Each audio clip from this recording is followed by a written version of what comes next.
So in this video, I'm going to run through setting up a Zwift race, racing the Zwift race, and then a quick little bit of analyzing the Zwift race when you're done.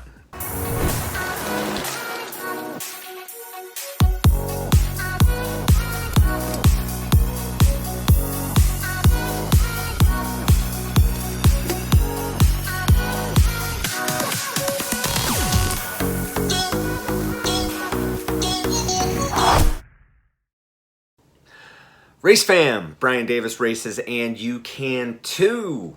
Listen, I'm coming to the end of my 4-week booster program and the numbers are looking really good. And this is like my last hard workout I was supposed to do, is 4-week booster, and I thought, well, it's not been hard enough, so I'm gonna do a race. So this morning I did a race and it blew the carbon out of the cylinder. So I thought I would give you guys a quick run through of what you need to figure out to kind of run through your first Zwift race. Okay, so the first thing you're gonna need when you start racing Zwift is a Bluetooth heart rate strap. I shouldn't say that's the first thing, but it's definitely something that you should have if you're gonna race Zwift. You don't need it. Let me be clear. Let me back that up, actually. You don't need Zwift or a heart rate monitor to do that. But if you want your results to count on something called ZwiftPower.com, which is a third-party website that tracks let's say true results from Zwift races, then you really need to have a heart rate strap. So the basics of racing on Zwift, you don't really need a power source, you don't need any of that stuff. You can just hop on, join the app, and race away. But if you want to take it to that next level, I would suggest getting a Bluetooth heart rate strap. The default one to get is the Wahoo Ticker, and I just got mine, and this morning was my first ride with it, so that went well. The next thing you're going to need is the Zwift Companion app. So Zwift runs on an app, but in order to do a number of other features when you're actually in game, then you need to have the Zwift Companion app. I also find the Zwift Companion app is just a cleaner way to see the different events happening. So you can scroll through there and you can find an event that you would like to join. You can even pop that into your calendar so your phone will remind you of that. And then you can start getting ready to race your Zwift race. So if you're not familiar, on the events page of Zwift, there's tons of different options. There's group rides, there's fondos, there's something going on now called Tour of Zwift, which is a daily stage-by-stage event. All right, so I'm just gonna show you a little bit of footage about racing and then give you a few tips as we go through the racing. And then afterwards, we'll go and take a look at the analysis part when you're done with the race. Okay, bye. All right, like I said, this is my first race with that heart rate monitor, so I have to pair it. When you open the app, you'll get the opportunity to pair your power device and your heart rate monitor. So 1, 2, skip a few. Here we are at the start of the race. I have done a terrible job of warming up, even though I put that in my calendar a half an hour ahead of time, but all this technical stuff to record these videos was kicking my butt this morning, so this is what happened. So we're 5, 4, 3, 2, 1 away from the race. Now when a Zwift race starts, it is intense. I cannot stress that enough. I'm blasting out 425 watts. Before the gate drops, you need to have your watts high already. Okay? That's a really, really important thing. That arrow pointing up to the map was just to show you that that's a good opportunity to look at the course so you can understand what's coming up. This is a 2-lap race, and it's going to be 29 miles. Over to the right, you'll saw that red arrow was indicating watts per kilogram as being something important. So now let's talk real quickly about the power-ups. Those are the little things spinning around in the upper left-hand corner. You see I have a little truck. So when I click that space bar on a keyboard or I hit it on the Companion app, that's going to make my physical exertion less painful because of gameplay. And you can see guys in the beginning of the race are using those like crazy because they are hanging on for dear life in the beginning, because the beginning is the hardest part of the race. Alright, now we're almost 6 minutes into this race, and you can see things are already starting to separate out a little bit. I'm still putting out a massive amount of watts, so you really just need to be prepared for that. The beginning of the race is going to be really hard. So here's our first split. And this race was divided into age categories, not necessarily talent. So everyone in here is an A category racer, but it was subdivided by racers' age. and then you can follow the results of that over on ZwiftPower.com.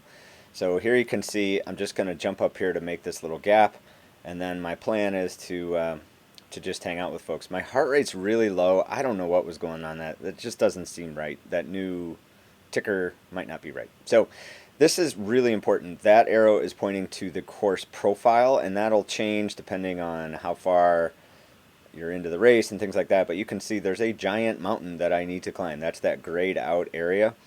And so I raced this the other day by accident, and I had the same experience as I'm going to have today. That long sustained climb is not something that I'm very used to as a Wisconsin cyclist.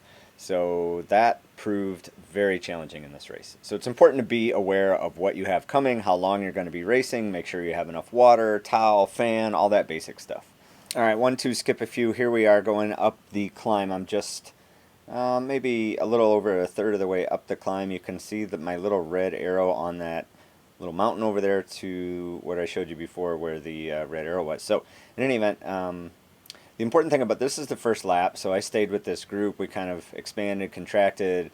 Anyway, in the race, eventually we ended up with like 7 or 8 or 9 guys that all kind of worked together for most of the race until the second lap when we hit this part of the course again. When it was the second lap, I just didn't want to respond to attack, so I just went my own pace, which was about 325, 335 watts up the second time. But again, this is the first time up the mountain.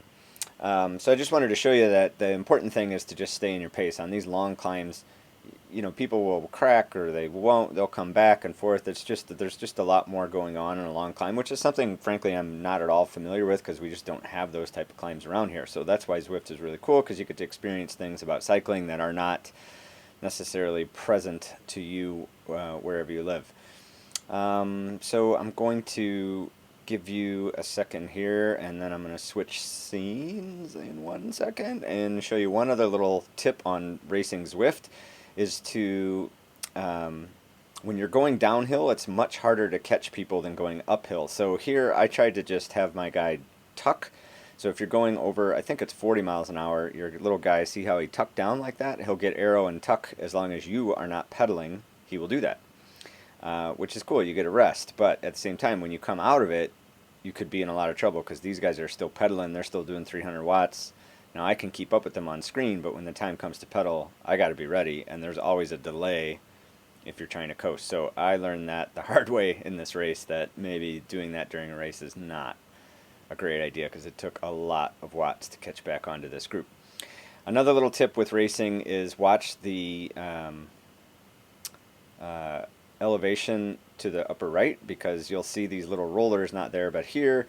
My screen recording cuts out, but when you see those rollers, hit it really hard and ramp up over the rollers and you'll have a much easier time. It goes 3 to 4 and then boom, you ramp up, and my screen recording cut out.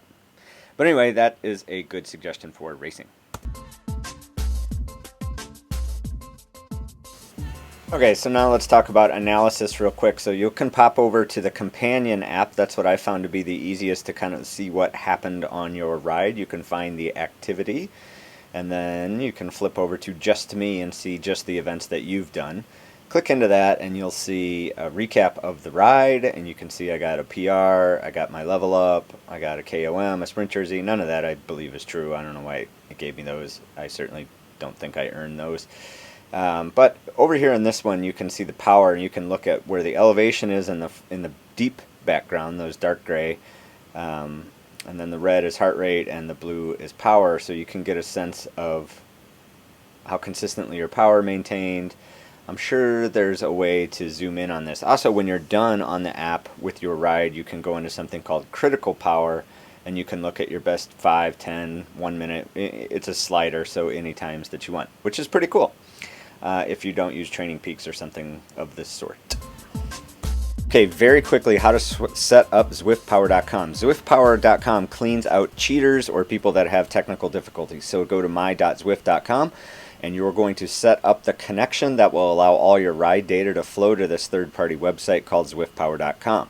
When you're on ZwiftPower.com, you also need to register, and then you also need to ensure that your connection is working. So you'll go check your settings and make sure that everything is plugged in and working. Once you're there, there's tons of stuff at ZwiftPower.com that answers all things racing. So it shows you all the upcoming events, all the past events, it shows you the results, all sorts of different things when you log in. It will have your history, your profile, and let's just click around here for a second.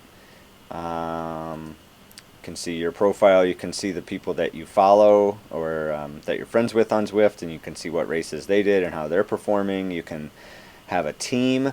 I'm part of a team, although we haven't done much with it this year. So you can see how your team is doing for points. You can join leagues, which is really, really cool. You can jump into a series of races in the series. And there's segments and rankings. And probably more important than anything else on ZwiftPower.com is that, well, the rankings and the results, of course, but then the forum. So the forum answers all things racing related to Zwift, which is great. It's cool. Don't get too wrapped up in racing. It's just fun.